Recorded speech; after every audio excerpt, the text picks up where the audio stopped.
Panipat city से बीरेंद्र शाह और बुल्ले शाह वो भी सामने आ जाएं, और पानीपत रूरल से सचिन कुंडू वो भी हमारे इसमें सामने साथ में। कांग्रेस पार्टी मैं निवेदन करूंगा शमशेर सिंह गोगी जी से, वो स्वर्गीय श्री राजीव गांधी जी की तस्वीर देकर के राहुल गांधी जी को वो भेंट कर रहे हैं।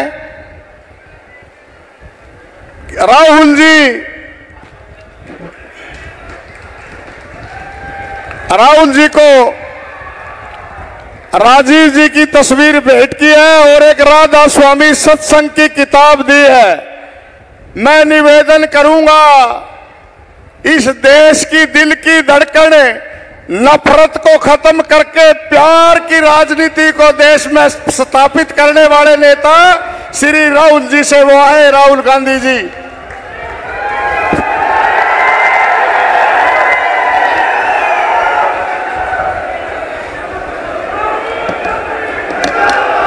उदय भान जी, भूपिंदर सिंह हुड्डा जी, कुमारी बीरेंद्र सिंह जी, स्टेज पे कांग्रेस पार्टी के सीनियर नेता, हमारे प्यारे कार्यकर्ता जिनको मैं आजकल बब्बर शेर कहता हूं, भाइयों और बहनों, प्रेस के हमारे मित्रों, आप सबका यहां बहुत बहुत स्वागत, नमस्कार। कैसे हैं आप? मूड कैसा है? नहीं, सुनाई नहीं दिया मुझे। मूड कैसा है? ये देखिए, आजकल ग्लोबलाइज दुनिया है। सारे के सारे देश हवाई जहाज से, टेक्नोलॉजी से जुड़े हुए हैं। कुछ दिन पहले मैं अमेरिका गया। अमेरिका में मेरा प्रोग्राम टेक्सास में था और किसी ने मुझे कहा कि टेक्सास में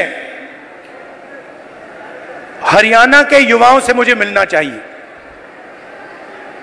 पता नहीं आपने वीडियो देखा, नहीं देखा? देखा। मैं आज आपसे उस वीडियो के बारे में बोलना चाहता हूं, क्योंकि अगर आज आप हरियाणा को समझना चाहते हो तो जो भी समझना है उस वीडियो के अंदर है। सबसे पहले जब मुझे बताया गया कि हरियाणा से हजारों लोग, 15-20 हजार लोग अमेरिका गए हैं, मैं हैरान हुआ। हरियाणा से इतने लोग अमेरिका क्यों जा रहे हैं, मेरे दिमाग में सवाल उठा। और फिर मैं डैलस में आपके भाइयों से एक छोटे से घर में जाके मिला। मैं आपको बताना चाहता हूं, आपके भाई डैलस में एक कमरे में 15-20 लोग सोते हैं। मैंने उनसे पूछा, आप अमेरिका कैसे आए? देशों की लिस्ट दे दी। पहले हम यहां गए, टर्की गए, कजाकिस्तान गए, कजाकिस्तान से साउथ अमेरिका गए, साउथ अमेरिका से एक के बाद एक, एक के बाद एक, एक के बाद एक हम दूसरे देशों से निकले और फिर हम पनामा के जंगलों से निकलकर अमेरिका में जाए। अमेरिका में हमें रोका गया। पकड़ा गया और अब हम अमेरिका में हैं। रास्ते की कहानी बताई राहुल जी। रास्ते पे माफिया के लोगों ने एक बार नहीं अनेक बार हम सबको लूटा। हम समुद्र में से निकले, जंगलों में से निकले, पहाड़ों में से निकले। हमारे भाइयों को मरते हुए हमने देखा है, जंगल में मरते हुए देखा है, गिरकर मरते हुए देखा है, अपनी आंखों से देखा है। फिर मैंने सवाल पूछा, मैंने कहा कि भैया ये जो आपने सफर किया है, आप अमीर लोग तो नहीं हो, इस सफर के लिए, प्लेन टिकट के लिए, नाव के लिए, गाड़ी के लिए आपने कितना पैसा दिया? अमेरिका में घुसने के लिए आपने कितना पैसा दिया? राहुल जी, कम से कम 35 लाख रुपए अमेरिका में जाने के लगते हैं। फिर मैंने सवाल पूछा, भाई एक बात बताओ, आप 35 लाख रुपए ब्याज लिए हो या आपने अपना खेत बेचा? आधों ने कहा कि भैया हमने अपना खेत बेचा, दूसरों ने कहा हम ब्याज लिए। मैंने कहा किस रेट पे ब्याज लियो? कहते हैं 2% प्रति महीना। फिर मैंने पूछा, भैया एक बात समझाओ, आपने 30 लाख, 35 लाख, 50 लाख कर्जा लिया है, आप अमेरिका जा रहे हो, 50 लाख रुपए से तो आप हरियाणा में ही बिजनेस चला लोगे। जैसे मैंने ये बात बोली हंसने लग गए। कहते राहुल जी क्या बोल रहे हो आप? 50 लाख रुपए से हरियाणा में बिजनेस नहीं चालू हो सकता है। अगर हमने 50 लाख रुपए, ये 50 लाख रुपए हरियाणा में बिजनेस चालू करने के लिए लगा दिए होते तो हमारा बिजनेस फेल हो जाता। किसी ने मुझे यह भी कहा कि राहुल जी मैंने ट्राई किया, फेल हो गया, बेरोजगारी है, महंगाई है। और जब उन्होंने मुझे बोला, मुझे दुख हुआ। उन्होंने बोला राहुल जी हरियाणा में हमारे जैसे लोगों के लिए अब कुछ नहीं बचा है। अगर एक युवा गरीब है, अरबपति का बेटा नहीं है, तो ना उसे बैंक लोन मिल सकता है, ना वो बिजनेस चालू कर सकता है, ना वो पब्लिक सेक्टर में जॉब पा सकता है, ना वो आर्मी में जा सकता है। एक के बाद एक, एक के बाद एक, एक के बाद एक, एक के बाद एक सारे दरवाजे आपके बंद कर दिए गए हैं।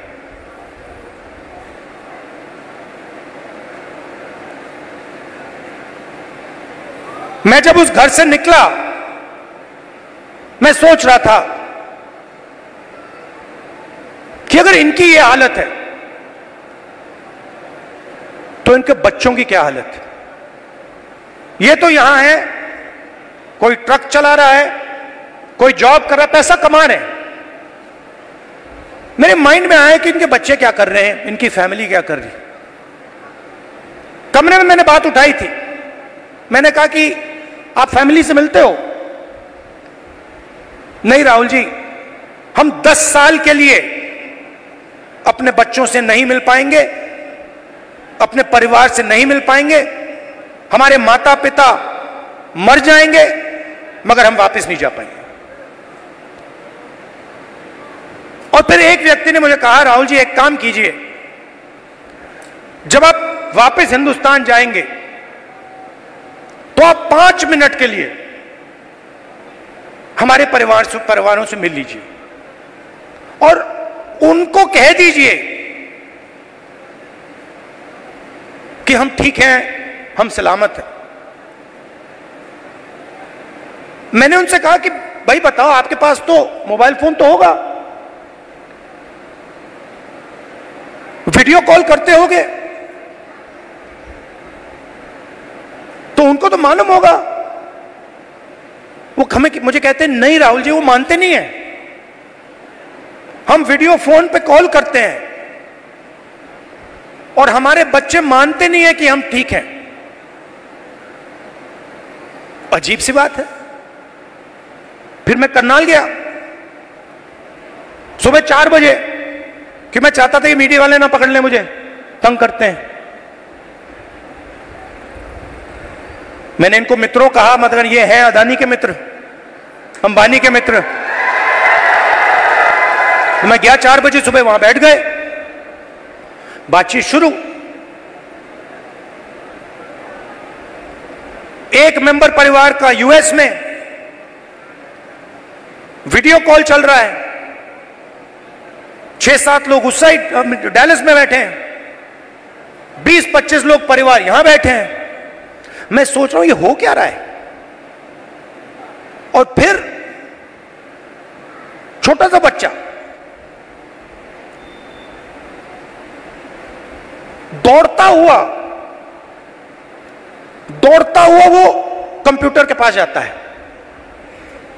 कंप्यूटर को ऐसे पकड़ता है और इतनी जोरों से चीखता है कि मैंने मतलब शायद अपनी लाइफ में यह चीख नहीं सुनी।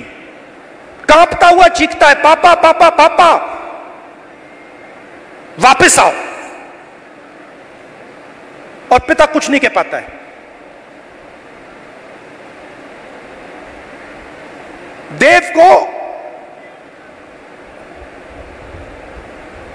देव की आंखों में आंसू, चिल्ला रहा है।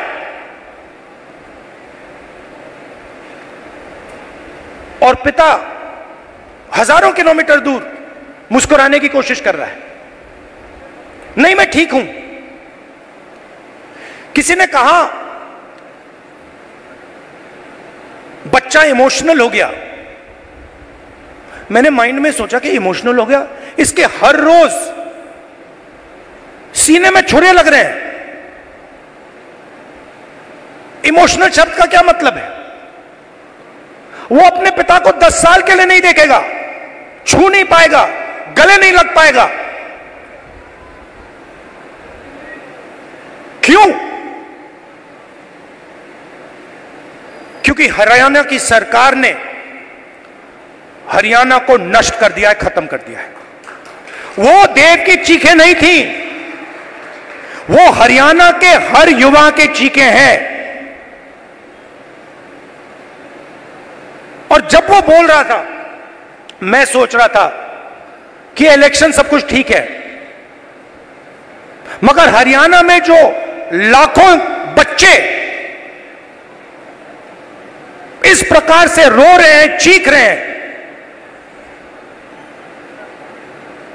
कांग्रेस पार्टी का काम उनके आंसू को पोंछने का है, उनके चीखों को बंद करने का है।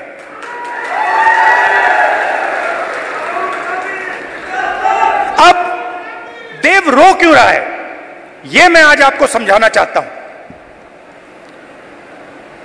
नरेंद्र मोदी जी ने, हरियाणा की सरकार ने सिस्टमैटिकली इस देश का जो रोजगार का सिस्टम है उसको खत्म किया है।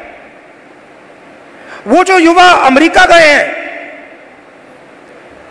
छोटे से घर में 20-25 एक कमरे में रह रहे हैं। एक वहां पे था जिसको एक्सीडेंट हो गया, चल नहीं पा रहा है। उसकी मां मुझे कहती है, राहुल जी मैं तो बेटे से मिलना चाहती हूं। मैं कहना नहीं चाहता था, कैसे मिलोगी? वो 10 साल के लिए वापस नहीं आ सकता। तो बच्चे चिल्ला रहे हैं, माताएं चिल्ला रही हैं, पूरा परिवार चिल्ला रहा है। क्यों? क्योंकि हरियाणा में रोजगार नहीं। नरेंद्र मोदी क्या करते हैं? काले कानून लाते हैं, जो है आपके पास, जो आप पूरे देश को देते हो, वो भी छीनने की कोशिश कर रहे हैं। कल मैं जम्मू कश्मीर गया, वहां पे कंप्लेंट आ रही है, भैया हमारा सेब का पूरा बिजनेस ठप हो गया, अदानी जी को दे दिया है। हिमाचल में सेब का बिजनेस अदानी को जाता है। यहां पे आपको सही दाम नहीं मिलता है, स्टोरेज कंटेनर उनके, सारी की सारी प्लानिंग 10-15 लोगों के लिए होती है। हरियाणा के किसानों का कर्जा माफ नहीं होगा, आपको सही एमएसपी नहीं मिलेगी, मगर 25 अरबपतियों का 16 लाख करोड़ रुपया कर्जा माफ होगा। और आप देखते रहोगे कि भाई ये हो क्या रहा है, ये प्रदेश जो पूरे देश को भोजन देता है, यहां हो क्या रहा है।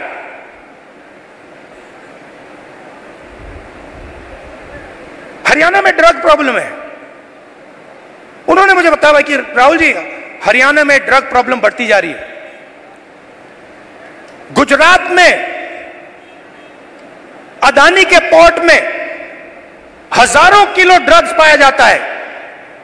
आपने देखा 3000 किलो हेरोइन उनके पोर्ट में पाया जाता है। किसी को सजा हुई? मीडिया में लिखा? एक शब्द नहीं।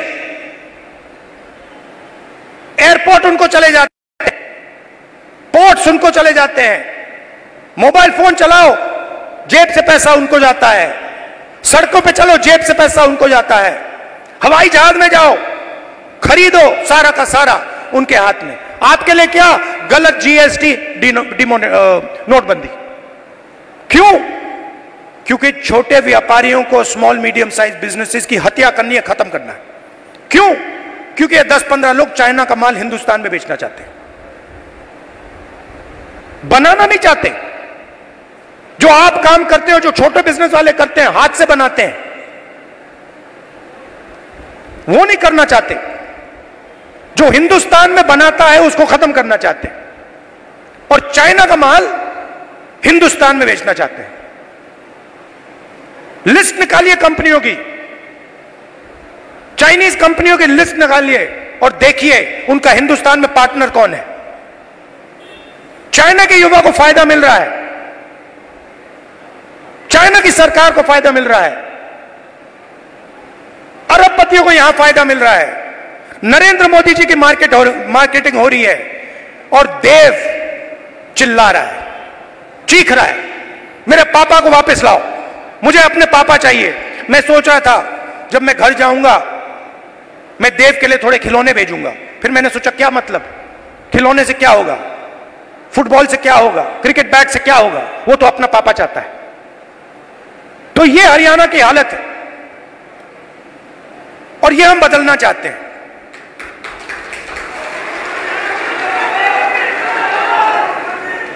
यहां पे स्टेज पे पुनिया जी बैठे हैं, कहां है ये और इनके जैसे लोग गोल्ड मेडल पाते हैं। मैं इनके जिम में गया, ये 24 घंटा लगे रहते हैं।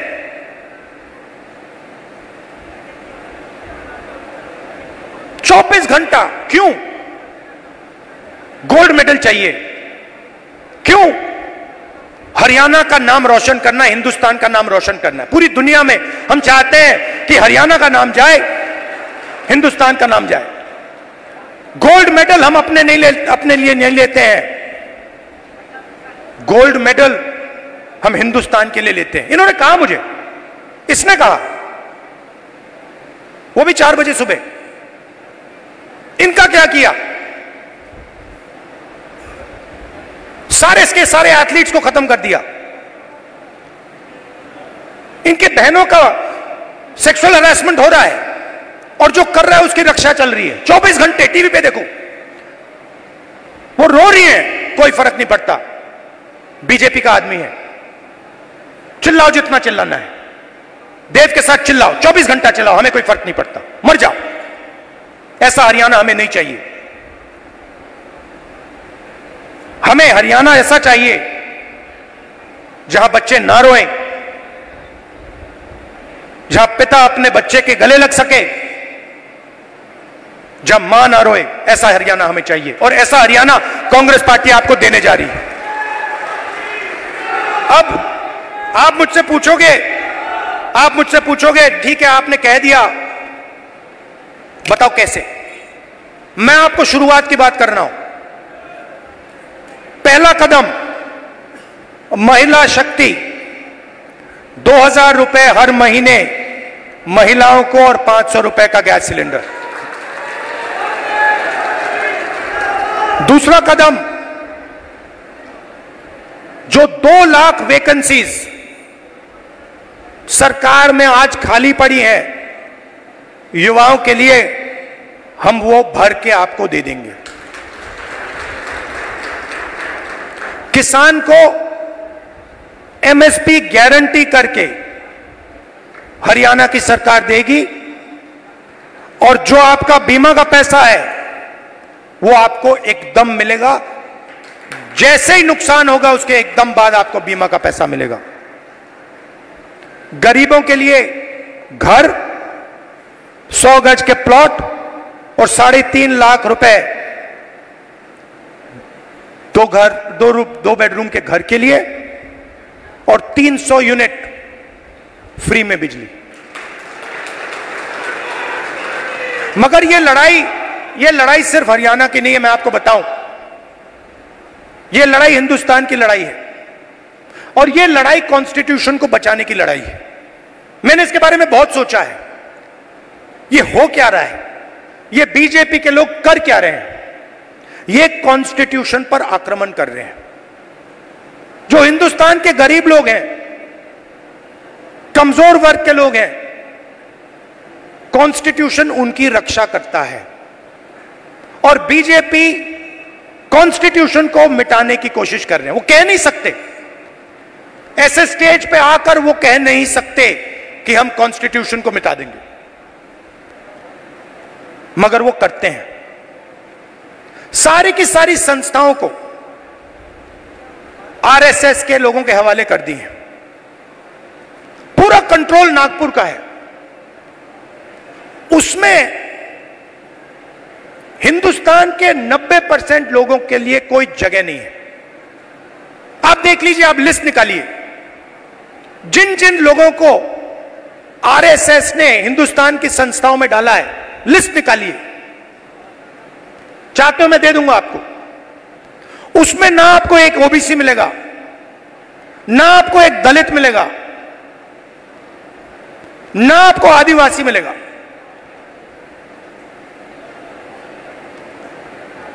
तो खोखला कर रहे देश को। इलेक्शन कमीशन में अपने लोग, ब्यूरोक्रेसी में अपने लोग,